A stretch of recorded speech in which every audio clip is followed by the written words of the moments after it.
Hey guys, Hecon's here with another World of Warcraft gold making guide.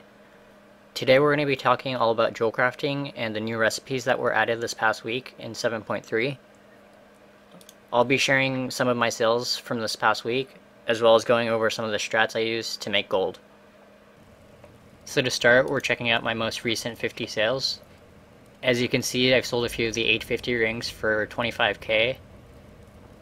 A lot of people were panic selling their old gems when the new stuff came out, and I was able to pick up Pandemonites for under 1k and a lot of the old gems for a couple hundred gold each.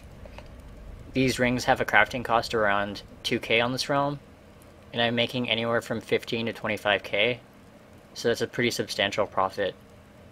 In addition, a lot of the old cuts, such as the Saber's Eyes and the 150 stat gems, are still selling.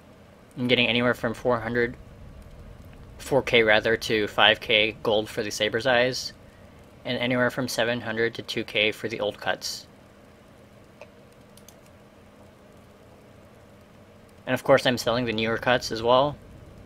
They're only going for about 1k more than the old cuts, so it's still worth it to list the old cuts as well. Now we're looking at sales which are 3 to 4 days old, which would have been Tuesday or Wednesday of this past week. As you can see, a lot of the uncut gems were still selling at a premium, as people needed it for the Jewelcrafting quests. I also sold a few crowns as well. They were going anywhere from 45k all the way up to around 100k. And I sold this male one for, looks like 95k after the auction house cut. And again, just making sure that I have both uncut and cut gems up. So these are the last page of my sales, or sales from Tuesday. As you can see, I sold quite a few gems, as well as this crown for 110k, or 104.5 after the auction house cut. And a lot of these gem prices, as you can see, are pretty high compared to what they are now. I'm getting anywhere from 5k to 6k for these new cut gems. And this goes to show you how important it is to be first to market. That way you can dictate prices and get more gold for these new items. After looting all that mail, I ended up with over 1 million gold in sales from Jewelcrafting on just one of my realms. One of the easiest ways I've been making gold with Jewelcrafting is to identify any arbitrage between cut and uncut gems. Because these new gems do not require any bloods or sargerite to cut, if we see any uncut gems selling for less than the cut gems, we can make gold easily by buying out these uncut gems, cutting them, then listing their cut counterparts at a premium. As an example, I took a screenshot of gem prices on one of my realms. You can see that the prices of cut Argillite, Light Sphene, and Camarine are thousands of gold more than the uncut versions. Without having to prospect ore, which can be volatile and risky at the moment, I was able to scoop up uncut gems for around 2k, cut them, then relist them for 5 to 8k. You'll notice that I only have 2 of each type listed.